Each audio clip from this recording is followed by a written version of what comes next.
Hi everyone.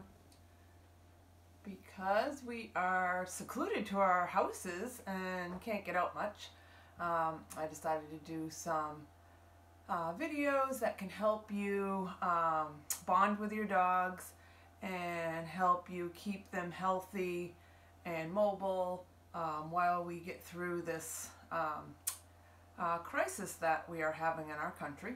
So today we're going to work on some massage, and Chillin is going to be our helper today. We'll be using different dogs for different things that we're doing. So Chillin decided to volunteer for, a massage, she says. So you always want to be comfortable for you and your dog. So we're up on the bed, and you don't want to be hurting yourself leaning on the floor, or have the dog on a hard surface. So just kind of go to where they want to be comfortable and start from there. And the dog can be massaged anyway, lying down, sitting, or even standing. So whatever the dog is comfortable doing, you can maneuver your massage around them. So I always like to start with my oils. So we have lavender. So lavender is a great oil for calming and relaxation. And remember, always dilute your oils for your dogs and your cats, of course. Cats even more heavily than dogs. I dilute mine 1 to 5. So we're going to put the lavender directly right on the head, underneath here, so they can aromatically get that as they're breathing. Inside the ears where there's skin is another great place for the oils to be absorbed. Once you have that on, and that's kind of like my permission oil. So once they're comfortable with that oil, we can go ahead and start kind of massaging right behind the head, right where the occipital bone is. That's that little pointy thing. And right behind the ears. And when you're massaging, you want to always be on smooth surface, meaning muscle.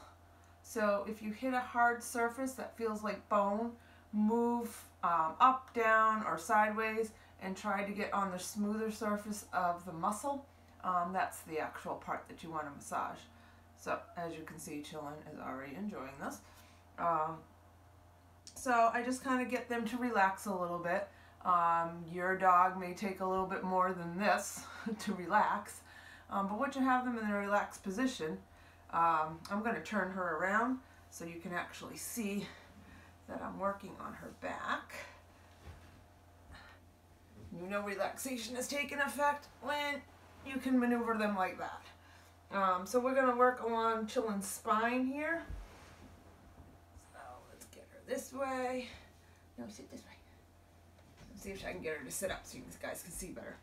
So all along the spine, there are pressure points that you can stimulate with some acupressure. There's also a lot of reflexology points.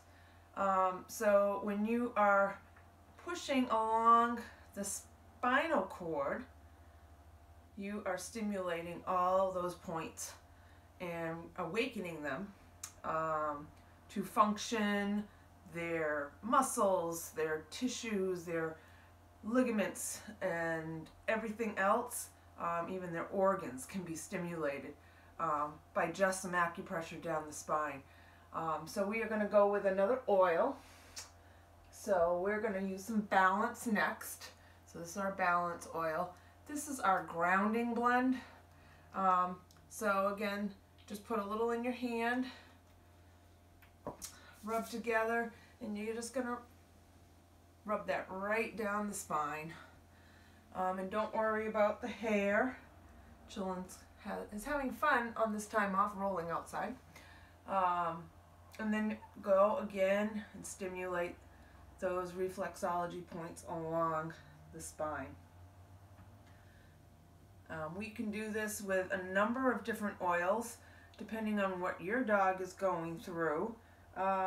These 2 oils that we started with, lavender and Balance, are a great starting point for relaxing and grounding, as I said before. So most dogs and people, they have issues with inflammation, pain. I know a lot of my client dogs are dealing with those two things. So my next oil I would go to would be Aroma Touch.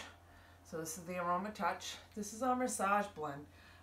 Again, this one is good for massaging, relaxation, any kind of inflammation will help reduce that. It has some things for circulation.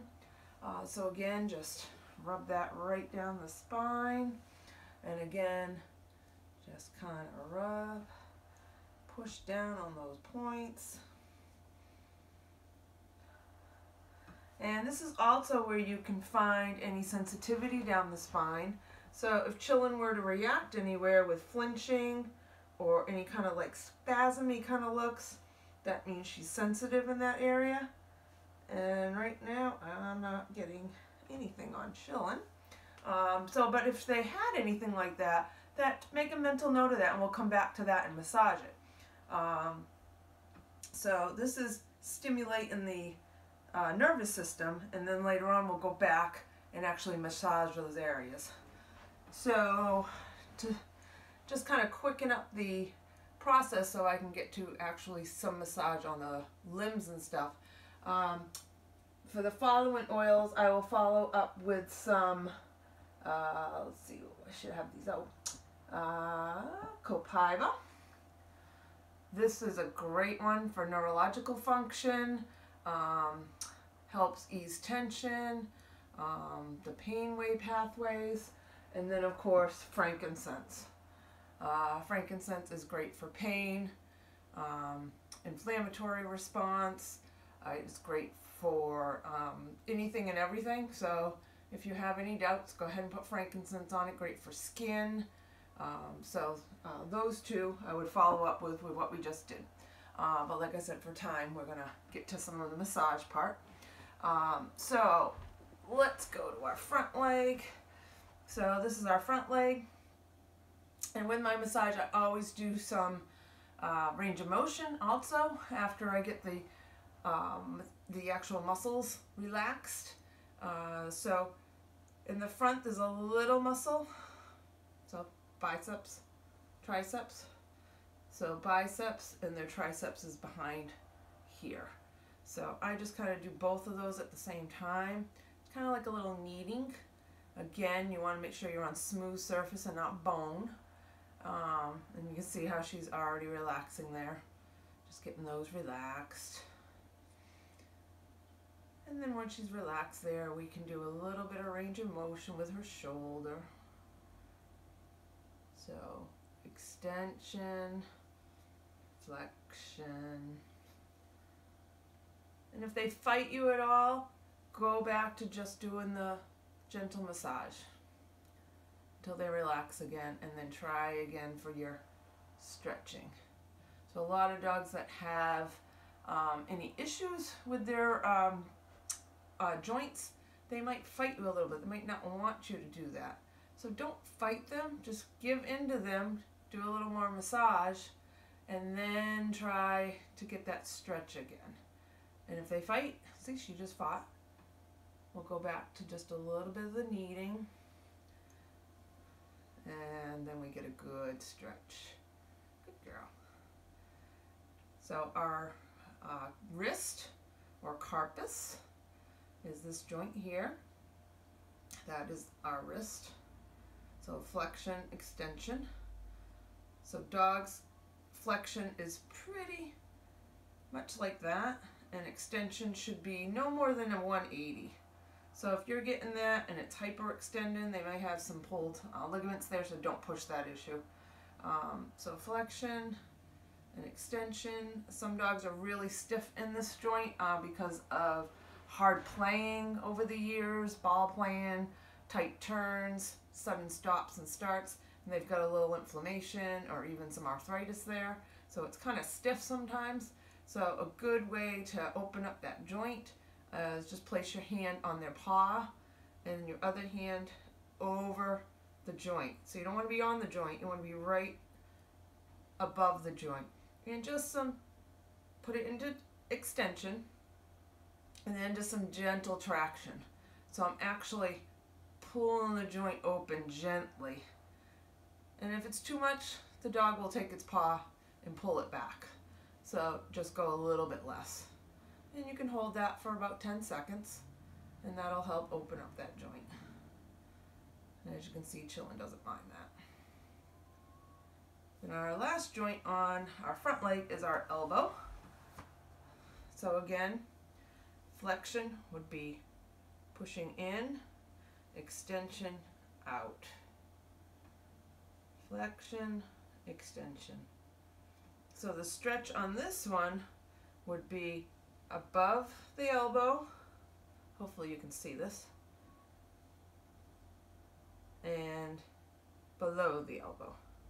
So what I'm doing is pushing up and pushing down to get that extended. So this lower hand and the upper hand are going opposite. So kind of this movement and opening up that joint. So say you were to find some stiffness, they don't want to extend that.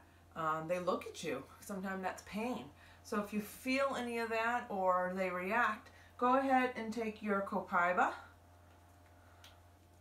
and your frankincense